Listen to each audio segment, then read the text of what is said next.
G'day, this is Central Coast Newspapers Weekly News 5 at 5 for the second week of January 2023.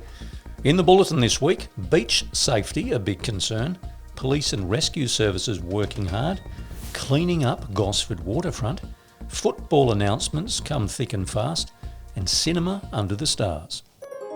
Now, beachgoers are being urged to stick to patrol beaches after 233 rescues were recorded on Central Coast beaches between December 23 and January 2nd.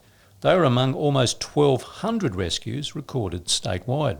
And as the weather heats up, local lifeguards and lifesavers are reporting big crowds at most Central Coast beaches. Surf Lifesaving New South Wales CEO Steve Pearce said too many lives are being lost at unpatrolled beaches and urging swimmers to swim between the flags. Information about patrol times, weather and patrol beach locations can be found on the Beach Safe app or Surf Lifesaving New South Wales website. Now, the summer holiday period has been busy for police and rescue services as well, with a serious car accidents, shootings, stabbings and fires. Most tragic was the death of a young boy in a car accident in Canwell, allegedly caused by a woman driving under the influence. She was arrested and taken to Gosford Police Station, where she underwent a breath analysis, which allegedly returned a reading of 0.197. And also, a family gas barbecue caused serious damage to a man earlier this week. The 58-year-old was cooking steak on his rear patio at home.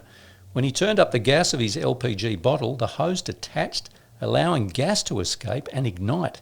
He suffered serious burns to his face and upper body and was transported to Royal North Shore Hospital by the Westpac rescue helicopter. Now, staff and volunteers of the local award-winning group Clean for Shore helped retrieve masses of debris from the Gosford waterfront today. Council and Maritime Services separately have removed a series of derelict vessels over the last few weeks and forced many others to move from their old moorings.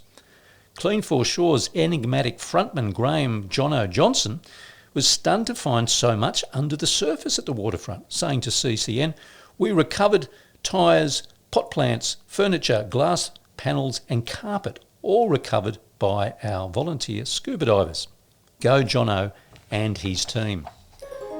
Now, Gosford's Industry Group Stadium will see the Matildas kick off the Cup of Nations tournament next month when they take on Jamaica, Spain and Czechia. The tournament is a lead-up to this year's Women's World Cup to be hosted in Australia and New Zealand. Now, still in football, the Central Coast Mariners have been playing out of their skins over the summer, ascending to second spot on the A-League ladder just behind Melbourne City. The home games have attracted very good crowds, and the New Year's Eve match reportedly had well over 10,000 fans watch the Mariners defeat Melbourne Victory. Now, this week's 39 local stories can be found on our local news website, coastcommunitynews.com.au. And look out for this next week's newspaper, next week when we start the printing presses again. Now, find us via our mobile phones, Google News and Apple News apps, where fresh local stories are published every day. And or follow our socials on YouTube, Twitter, Facebook and Instagram for brief highlights throughout the week. And of course, radio heads can listen in to our bulletin on Radio 50 Plus, 93.3 FM, throughout the weekend and now each day throughout the week. Now, we leave you this week with a reminder that Cinema Under the Stars events are being held across the region over the coming weeks. First up at Gosford Stadium on Saturday in the evening, followed by venues at Wyong, The Entrance and Toukley Town Centres through January. See our website for full details. I'm David Abrahams. Have a great weekend and week, and thanks for tuning in.